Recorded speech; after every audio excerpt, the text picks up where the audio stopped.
بسم اللہ الرحمن الرحیم۔ اللہم صل علی محمد وآل محمد وعجل فرجہم۔ حضرت امیر المومنین علیہ السلام کی زیارات مطلقہ میں سے ہے، یعنی یہ دیگر ائمہ علیہم السلام کے روضوں میں بھی پڑھی جا سکتی ہے۔ علامہ مجلسی کے مطابق یہ متن اور سند کے اعتبار سے بہترین زیارت ہے۔ معتبر سندوں کے ساتھ جناب جابر کے واسطہ سے امام محمد باقر علیہ السلام اور ان کے واسطے سے امام زین العابدین علیہ السلام سے منقول ہے کہ دونوں حضرات نے حضرت امیر المومنین علیہ السلام کی قبر مبارک کے پاس کھڑے ہو کر گریہ کیا اور اس طرح یہ زیارت پڑھی۔ یہاں پر یہ بات واضح کرتا چلوں کہ اگر امیر المومنین علیہ السلام کے علاوہ کسی دیگر معصوم کے لیے یہ زیارت پڑھی جائے تو پھر سلام کا یہ جملہ یعنی السلام علیک یا امیر المؤمنین کہنے کی ضرورت نہیں ہے، کیونکہ یہ جملہ صرف حضرت امیر المومنین سے مخصوص ہے۔ زیارت امین اللہ یہ ہے: شروع اللہ کے نام سے جو بڑا مہربان نہایت رحم کرنے والا ہے۔ سلام ہو آپ پر اے خدا کی زمین پر اس کے امانت دار، اور اس کے بندوں پر اس کی حجت۔ سلام ہو آپ پر اے امیر المؤمنین، میں گواہی دیتا ہوں کہ آپ نے خدا کی راہ میں جہاد کا حق ادا کیا، اس کی کتاب پر عمل کیا اور اس کے نبی صلی اللہ علیہ وآلہ وسلم کی سنتوں کی پیروی کی، یہاں تک کہ اللہ نے آپ کو اپنے پاس بلا لیا اور اپنے ارادہ سے آپ کی روح کو قبض کر لیا اور آپ کے دشمنوں پر حجت قائم کی، جبکہ تمام مخلوق کے لیے آپ کے وجود میں بہت سی کامل حجتیں ہیں۔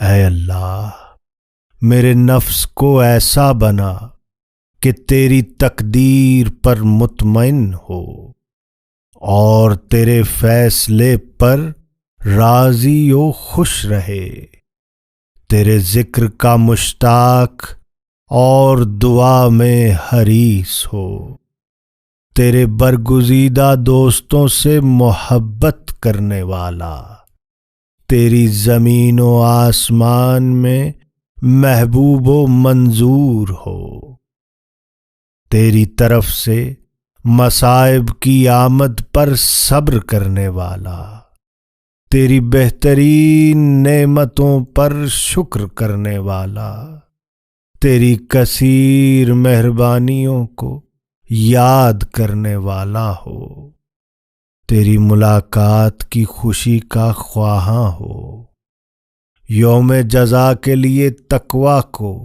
زاد راہ بنانے والا ہو، تیرے دوستوں کے نقش قدم پر چلنے والا، تیرے دشمنوں کے طور طریقوں سے متنفر و دور اور دنیا سے بچ بچا کر تیری حمد و ثنا میں مشغول رہنے والا ہو۔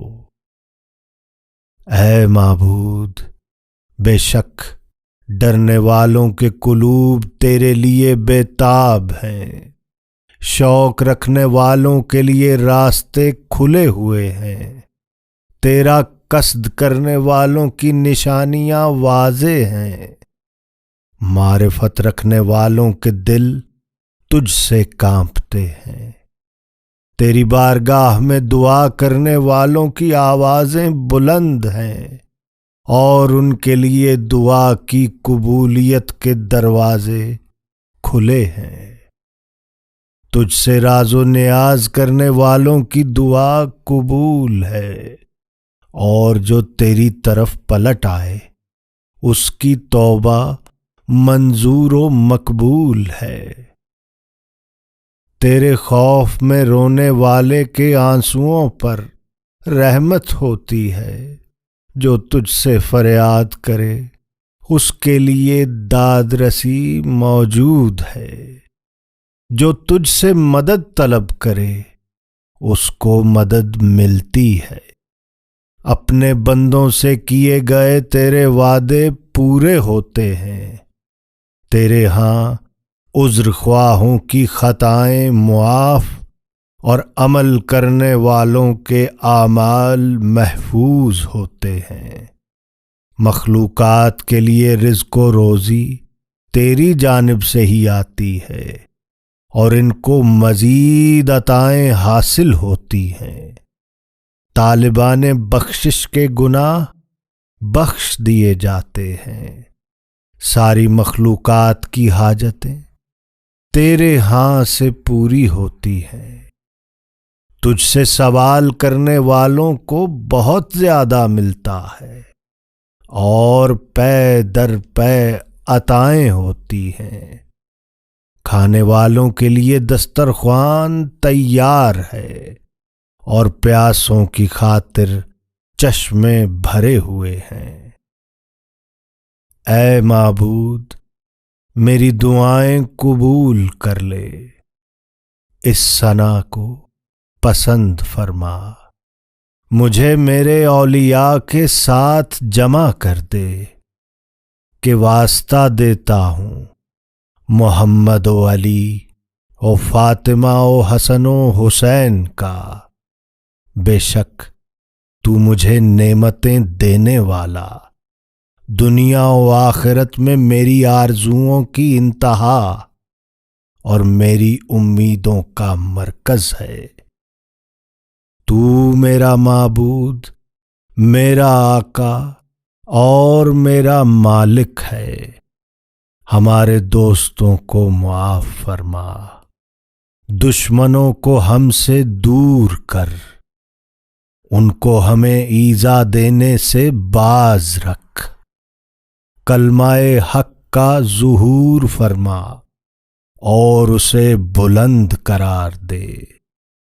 کلمہ باطل کو دبا دے اور اس کو پست قرار دے، کہ بے شک تو ہر چیز پر قدرت رکھتا ہے۔